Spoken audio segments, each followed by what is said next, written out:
Hi, Jennifer Rice here. Welcome to another edition of Whiteboard Wednesday.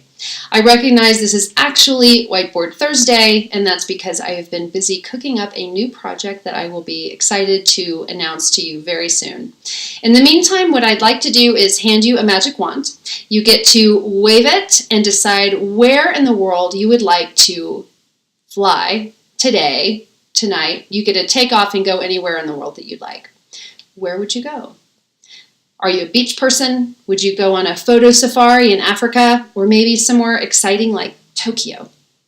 My hunch is that your choice of destination probably reveals a lot about who you are as an individual, how you think, how you're wired, what you value. And that all leads into our topic for today, which is what is customer strategy? I've had a couple people ask me to map this out, so here we go. What is a customer strategy? I define it very simply as a plan that involves your entire organization to attract and keep customers together. It replaces or synthesizes, if you will, a number of different strategies that you very likely have that are fragmented right now. Brand, customer experience, digital. It knits them all together. And the thing that knits them all together is step one, who? Here's our priority customer. Now you may serve many different types of customers and there are ways to simplify this, but fundamentally we want to narrow this down to a customer segment that we can add a lot of value to, and in return we get a lot of value back. One of the ways that we can do this is by understanding their destination. Where do we want to go? Just as if you had an airplane that was full of photography enthusiasts all flying to Africa on a photo safari, they could come from all walks of life and all different types of demographics. What knits them all together is a mindset, an interest, value. And that's what we can use as essentially a common denominator, if you will, to link together many different types of demographic segments. So this is step one of our customer strategy. Step number two is aligning the front stage to that outcome. And by front stage, I mean anything that faces the customer. This is really where your brand and brand image and reputation is all formed. I define brand as a promise delivered. That promise is made by marketing and delivered by the customer experience. So let's focus on the experience.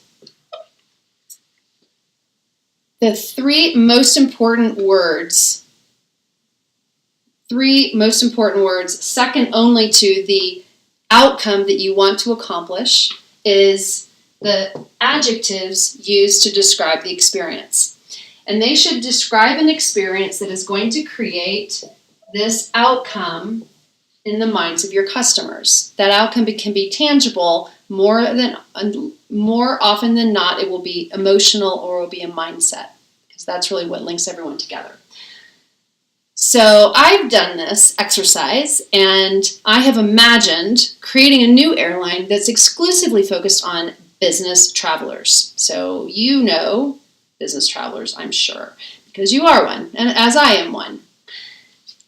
If we're a business traveler, let's put ourselves in the mind of business travelers. What is the kind of emotional outcome? How do we want to feel in our work mode? Let's say they fit our achiever profile. We want to feel successful. We're going on a trip in order to succeed in whatever that is, however we want to define that, right? And therefore, what is the experience that we need to create in order to help our business traveler feel more successful? Let's say it is productive, connected, and personalized. I would put easy in there, but you can actually put easy under productive, because if it's not easy, then they're not productive. This all leads into your future state experience. When this is defined in crystal clear terms, it helps everyone in the organization understand what we're trying to accomplish. So that means you can't end it at just three adjectives. We have to map out what does a productive experience look like across the entire life cycle, from discovery to consider to purchase to use to get support. What would it look like if we delivered an experience that allowed our customers to be highly productive? or highly connected or highly personalized. When that's mapped out and ideally done in a cross-functional team way, you come up with all kinds of ideas. Number one, you're going to have a lot of things that ideally you already do. And then you're going to have innovation opportunities. So how could we help our customers feel more connected? Wow, well, let's move our electrical outlets right on eye level so that these people don't have to dig around under their seats. Or is there a signature opportunity around feeling connected beyond free Wi-Fi that might be on-screen networking with whoever else wanted to step up and volunteer to network, or something involving the sense of place there in the airport? It can lead to a lot of very interesting signature experiences. But we also can't stop there, because a lot of times there's some gaps here that we need to close that really involve how we operate as a business. Which leads me to number 3, Backstage. How do we align the entire rest of the organization to deliver an experience for a particular customer to achieve an outcome? And the reason why these 3 adjectives are so important is because most brand strategies are soft and mushy personality traits. I'm guilty of this. I came out of the brand strategy world. What a lot of times the brand strategy is missing is something very tangible that can provide the hooks for the rest of the organization to understand what the brand should look like. How are they supposed to operationalize it? That's the reason why these are so important. Now, as we move into Backstage, we've got 2 different categories of Backstage. The first one is what I call the navigation system. How are we going to get our customers where they want to go? The first item under here is the flight plan. The flight plan determines how we're going to get from our current state, which we need to define. Where are we now? Are we in, Wichita or Barcelona, and we're flying to New York? How are we going to get there?